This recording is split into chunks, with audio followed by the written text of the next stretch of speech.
Assalamualaikum warahmatullahi wabarakatuh. Perkenalkan, saya Nanda Dita Fadila bersama dengan rekan saya Syifa Nurul Sabila. Di sini kami akan mempresentasikan hasil tugas kelompok kami mengenai materi ekuitas yang diampu oleh Ibu Umi Mas'ulah. Berikut penjelasannya. Di sini kami akan menjelaskan tentang pengertian ekuitas, tujuan ekuitas, unsur-unsur ekuitas, jenis-jenis ekuitas, laporan perubahan ekuitas, dan yang terakhir, contoh ekuitas.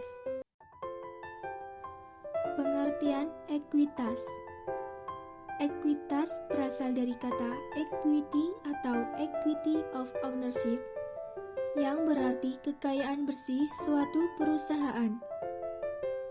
Dalam arti luas, ekuitas adalah jumlah hak atau aset yang dikeluarkan oleh perusahaan untuk melakukan operasinya.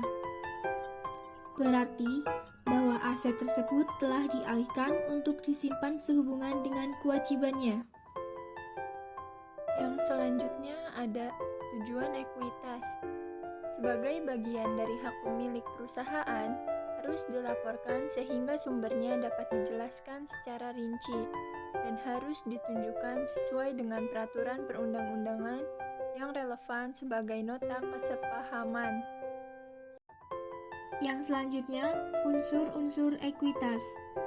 Yang pertama, modal disetor. Sejumlah uang yang diinvestasikan atau ditanamkan oleh pemilik atau pemegang saham untuk tujuan operasi dan pengembangan bisnis. Modal disetor dibagi menjadi dua jenis. Yang pertama modal saham, dan yang kedua agio dan disagio. Unsur yang kedua yaitu laba ditahan. Laba bersih kumulatif dari operasi suatu perusahaan pada tahun sebelumnya yang tidak dibagikan sebagai dividen atau tidak diambil oleh pemilik atau pemegang saham. Unsur ekuitas selanjutnya yaitu modal penilaian kembali. Modal penilaian kembali adalah selisih antara nilai buku lama atau periode lama dengan nilai buku baru atau periode berjalan. Selanjutnya ada modal sumbangan. Modal sumbangan adalah modal yang diterima oleh perusahaan dengan memperoleh aset melalui sumbangan. Dan yang terakhir ada modal lain. Modal lain adalah modal dari sumber lain yang berasal dari cadangan yang ada, modal yang diperluas, cadangan potongan harga, cadangan obligasi, dan lain-lain. Jenis-jenis ekuitas. Ekuitas pemilik perusahaan. Ekuitas ini seperti ekuitas pemegang saham, tetapi dengan sesuatu yang berbeda. Return on Equity atau ROE, keuntungan dalam ekuitas berlaku untuk berbagai bisnis yang tidak tercatat di bursa. Sama keuntungan masuk ke rekening pribadi pemilik bisnis. Inilah sebabnya mengapa biaya ekuitas adalah biaya modal pemilik sendiri. Ekuitas pemegang saham. Perwakilan jumlah total yang akan dikembalikan kepada pemegang saham jika semua aset yang dimiliki dilikuidasi dan semua kewajiban dilunasi. Ekuitas ini umumnya digunakan sebagai faktor penentu kesehatan keuangan perusahaan dan menjadi nilai perusahaan. Jenis-jenis ekuitas yang selanjutnya yaitu ekuitas rumah. Ekuitas rumah merupakan nilai rumah yang dapat dikurangi dengan jumlah utang hipoteknya. Ekuitas rumah juga berguna bagi kalian yang ingin membeli atau menjual rumah.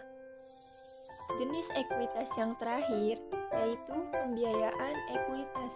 Pembiayaan ekuitas dikatakan sukses jika keuntungan yang dihasilkan dapat meningkatkan modal perusahaan. Selanjutnya, laporan perubahan ekuitas menurut para ahli.